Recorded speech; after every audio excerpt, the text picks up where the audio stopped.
આજ વિડીયો જોયું છે ને હમણાં 5-10 મિનિટ જ મને બતાવ્યું છે ભરતજીએ જ બતાવ્યું એટલે યમનો મારી ચેલેન્જ છે બધા દુનિયાના ધૂણી જૂઠા નહીં હું કાળું હીરાની 32 ની મેલડી ધૂણું છું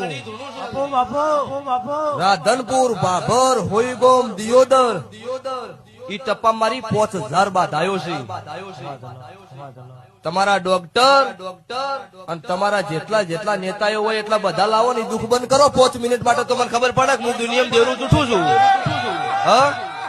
અને આજે સભા વાળો ત્યારવાડા તેર અડકાયા છે ની દાડો કોઈ ડોક્ટર કે કોઈ દુનિયાના કેવા વાળો કોઈ પૂછવા વાળો તો દાડો ઠાકોરના તેર સભા વાળો અડકાયા છેલ્લો ફટો દાડો હું છોડાવનારી મેલડી છું એટલો બીજી વખત બોલવું તો વિચાર કરીને બોલો ને ખુલ્લી માર્કેટે નોમ લઈને બોલીશ આજ નોમ વગર બોલું છું એટલે નોમ વગર બીજી વખત આવું વિડીયો આવે નોમ લઈને નાખું મારું કાળું રાવણ ની માતાનું